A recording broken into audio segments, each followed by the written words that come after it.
Okay, boys, here we go.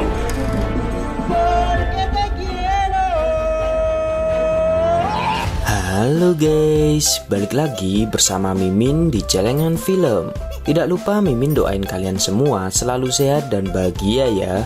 Oke, di kesempatan kali ini Mimin akan menceritakan alur film yang berjudul Giant Fish. Gak usah berlama-lama, yuk mari kita menonton. Di awal film diceritakan ada seorang pemuda bernama Zihao. Dia adalah pedagang ikan. Zihao sendiri mempunyai ayah seorang pelaut, tapi di 2 minggu ini ayahnya belum memberi kabar sedikit pun. Dan si Zihao beranggapan bahwa tangkapan ayahnya banyak, sehingga dia masih belum mendapat kabar sampai sekarang. Berbeda dengan nasib ayahnya, keluarga Gao Jun kembali dengan membawa 6 ikan besar. Di sini ikan besar berharga sangat mahal, tapi Zihao merasa curiga kenapa hanya keluarga Gao Jun yang mendapatkan ikan yang besar. Setelah dari pasar, Zihao pergi ke dermaga untuk mengambil beberapa ikan. Tiba-tiba saja ada temannya yang ia panggil dengan nama Gao Fei. Ternyata ia sedang dibuli oleh anggota geng sebelah yang diketahui Limu. Motor pemberian ayahnya diambil, makanya ia meminta bantuan Zihao untuk mengambil motor milik Gao Fei. Di sini Zihao nampak bingung. Mau tak mau ia harus menerima tantangan Limu untuk mengajaknya balapan dari puncak gunung menuju dermaga pantai. Gao Fei, 要不你把车给他得了，你爸不是刚钓了6条大鱼，一辆摩托车算个屁啊。 Tak disangka, Zihao menggunakan motor tuanya untuk balapan dengan Limu. Balapan pun dimulai. Mereka bertanding sangat sengit hingga menuju garis finish di dermaga. Saat hampir menang, Zihao tak sengaja menabrak seorang gadis cantik dengan baju warna putih. Dan gara-gara itulah balapan mereka pun diakhiri dengan hasil seri. Karena ulah Zihao tadi, gadis cantik itu harus dirawat di rumah sakit dan membutuhkan biaya yang tidak murah. 连药费带床费1天700。 住院1天，留院观察。 Tapi karena Zihao ini miskin, mau tak mau ia harus mengambil tabungan yang selama ini ia simpan. Setelah mengambil uang di rumah, Zihao berusaha menelpon ayahnya yang sedang berlayar di tengah pantai. 妈不要了，儿子也不联系。 Sementara itu, scene berganti di sebuah kapal. Di sini terlihat ayah Zihao sedang bekerja dengan teman-temannya. Mereka berusaha mencari hasil laut berupa ikan yang besar. Tapi selama ini yang mereka dapatkan hanyalah ikan-ikan kecil. Sedangkan untuk mendapatkan uang yang sangat banyak, mereka harus mendapatkan ikan yang sangat besar seperti yang didapat oleh ayah Gao Fei.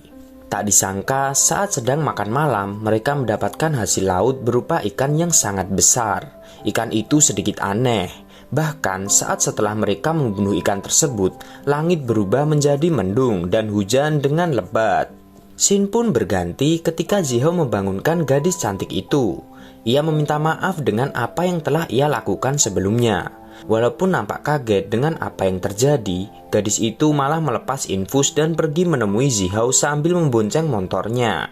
Nampaknya gadis itu terlihat ingin bersama Zihao, bahkan dia tak mau melepaskan pegangannya. Zihao mengira gadis itu akan meminta uang, makanya ia berusaha untuk mengusirnya. 你要想碰瓷的话，你找错人了。下车。 Tapi karena ia kasihan, ia membalikkan badannya dan membawa gadis itu ke rumahnya. Sementara itu, Gao Fei sedang dimarahi ayahnya karena hobinya berkelahi dan balapan. Alasan dibalik itu ternyata Gao Fei sangat ingin berlaut karena ia adalah putra dari Gao Jun, yang merupakan pelaut yang disegani oleh masyarakat di sana. Di sini terlihat ayahnya menyembunyikan sesuatu karena ada alasan khusus. Gao Fei tidak diperbolehkan berlaut, bahkan alasan tersebut berkaitan dengan orang-orang yang menghilang di daerah tersebut. Bahkan ayahnya mengabari bahwa dalam waktu sebulan lagi mereka harus segera pindah dari daerah tersebut menuju kota. 你跟我爸说了些什么？阿飞，跟妈妈好好的说话。她不是我妈。 Di rumah, Zihao memberikan gadis itu makan. Ternyata gadis itu bernama Xiao Yi. Zihao bahkan bercerita kalau dirinya adalah nelayan. Jadi untuk nelayan di sini, jika mau kaya harus menangkap ikan yang besar. Saat itu, Xiaoyi menjadi bad mood, kemudian ia tidak melanjutkan makannya. Saat berjalan-jalan di rumah Zihao, Xiaoyi tak sengaja melihat foto milik Zihao dan menanyakan tentang ibunya. 你会想她吗？不会。我是说你的母亲。 Karena Xiaoyi tidak memiliki baju ganti, Zihao memberikan baju peninggalan ibunya dulu. Tak disangka, Xiaoyi menggunakan baju tersebut dan melihat televisi sambil berdansa. Zihao begitu kepo dengan Xiaoyi, bahkan dia terlihat melirik Xiaoyi yang sedang berdansa. Saat sedang mengintip, tiba-tiba saja Gao Fei datang dan mengagetkannya. Dan karena hal itulah, Xiaoyi jadi tahu bahwa Zihao sedang memperhatikannya. Ternyata Gao Fei membawa kunci ayahnya untuk mengajak Zihao melaut. Di sana, ia melihat banyak orang sedang sedih. Di sana ia melihat kapal ayahnya balik ke dermaga, tapi semua awak kapalnya telah tiada. Sepertinya ada yang salah dengan hal itu. Apalagi terkait dengan ayah Zihao yang baru saja mendapatkan ikan tangkapan yang sangat besar. Sementara itu, Xiaoyi melihat ke sekeliling dan mendapatkan sesuatu yang tertinggal di bekas tangkapan ikan milik ayah Zihao. Terkait hilangnya para nelayan, mereka yang telah kehilangan mendoakan agar semua awak kapal kembali dengan selamat. Dengan adanya peristiwa tersebut, Zihao kemudian teringat dengan kejadian hilangnya ibunya. Hari pun berganti, regu pencari sudah mengusahakan agar mereka bisa ditemukan. 我已经派人去海上搜救了。只要有一线希望，都不要放弃。 Di kantor polisi, Zihao diwawancarai oleh polisi terkait hilangnya ayahnya. Di sana, ia nampak menyesal karena kata-kata terakhir sebelum mereka berpisah berisi cemooh kepada ayahnya. 你自己没用还怪我，你要有用，妈当年会走吗？ Dengan menggunakan perahu kecil, ia berlayar dengan Xiaoyi sambil meneriakkan nama ayahnya. Ia nampak sedih karena teringat kata-kata terakhirnya untuk sang ayah. Karena melihat Zihao sedih, Xiaoyi memegang pipi Zihao dan ia terlintas ingatan tentang ibunya. Setibanya balik dari laut, Zihao menyuruh Xiaoyi untuk balik ke rumahnya karena ia khawatir kalau keluarganya saat ini sedang mencari dirinya. Tapi karena Xiaoyi tidak mau dan bilang dia tidak memiliki keluarga, mau tidak mau Zihao memperbolehkan dirinya untuk tinggal. Karena habisnya makanan di rumah Zihao, ia berniat membeli makanan untuk mereka santap di malam hari. Tapi saat pulang, ternyata Xiaoyi sudah tidak berada di rumah itu. Ternyata Xiaoyi diculik oleh Limu. Limu sendiri menyuruh Zihao untuk membawa 5.000 mata uang Cina untuk menebus Xiaoyi dan untuk membayar motor yang sebelumnya dipertaruhkan saat balapan di gunung. Zihao pun sudah membawakan uang seperti yang Limu minta. Tapi tak disangka, Limu menginginkan lebih. Ia ingin menghajar Zihao juga. Pertarungan pun dimulai. Hingga pada akhirnya dirinya babak belur. Melihat Zihao babak belur, Limu pun mempersilahkan pulang bersama Xiaoyi. Dan sesampainya di rumah, luka Zihao pun langsung dirawat. Saat tertidur, Zihao bermimpi ayahnya kembali dan terlihat sedang memasakkan dirinya makanan. Tapi ia mulai sadar bahwa dirinya sedang bermimpi. Yang dilihat setelah ia bangun adalah Xiaoyi dan terlihat ia malah jatuh cinta dengannya. Xiaoyi sendiri malah mengajaknya ke laut.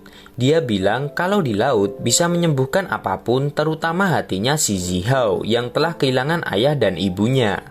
Xiaoyi tak lupa memberikan kalung yang ia temukan di kapal ayah Zihao dan berkata kalung itu bisa memberitahukan keberadaan Xiaoyi jika suatu hari dirinya menghilang dari kehidupannya.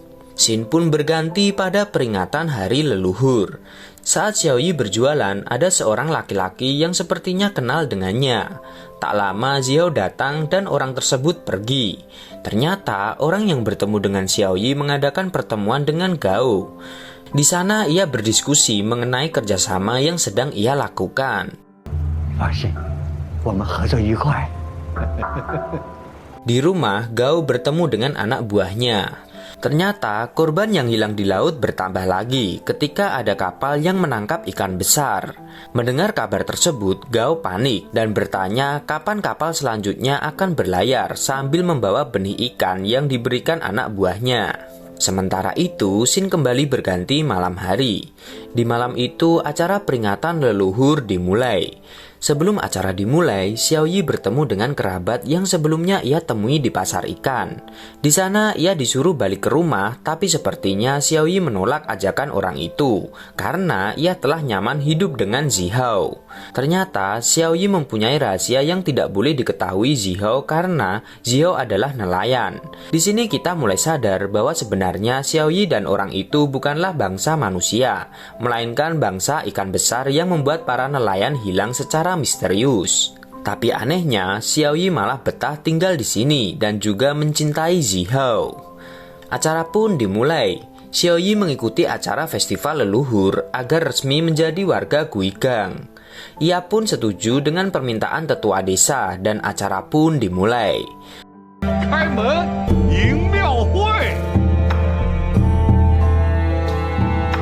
Setelah acara dimulai, Xiaoyi diajak makan bersama keluarga Gao dan warga desa Guigang.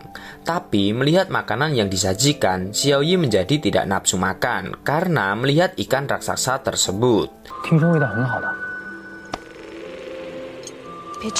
Kemudian Xiaoyi pergi meninggalkan tempat tersebut sambil memegangi perutnya yang mual. Saat pergi, ia diikuti oleh orang-orang yang menggunakan topeng yang sangat aneh hingga terdampar di pasar.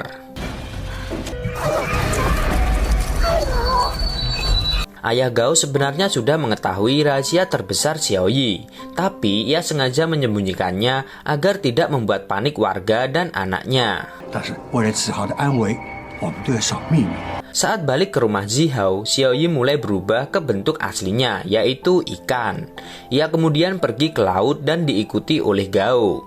Gao sendiri sudah melihat langsung perubahan bentuk Xiaoyi, dan ia mulai percaya bahwa Xiaoyi adalah salah satu ikan raksasa.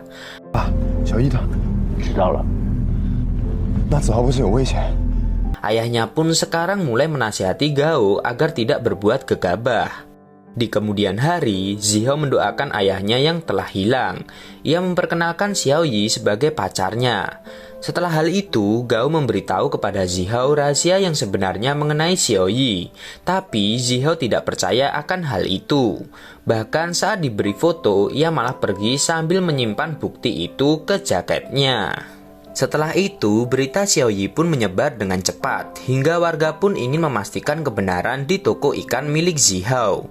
Zihao pun marah dan akhirnya membawa Xiaoyi pergi dari sana.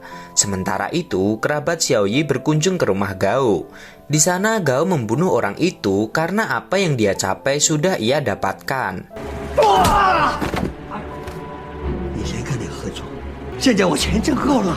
Saat membunuh orang itu, istri dan anaknya akhirnya sadar akan kelakuan Gao. Sebelumnya, Xiaoyi mendapat surat tentang pembatalan pertemuan di gudang. Tapi entah karena kepo atau gimana, Xiaoyi ini malah pergi ke sana. Di sana ia sudah bertemu dengan Gao yang hendak membunuhnya. Tapi Xiaoyi ditolong oleh orang yang tadi kita kira sudah meninggal. Karena menyelamatkan Xiaoyi, orang itu benar-benar meninggal dan Xiaoyi kabur menuju pantai. Di dalam perjalanan, Xiaoyi diburu oleh Gao, tapi diselamatkan oleh Zihao. Anak Gao melihat kejadian itu dan berniat menghentikan hal itu. Tapi tak disangka ia malah terkena panah air milik ayahnya sendiri dan meninggal. Ternyata di sini anak Gao kulitnya berubah menjadi sisi ikan. Entah ia ditumbalkan untuk kekayaan, tapi pada akhirnya nasibnya tetap saja meninggal.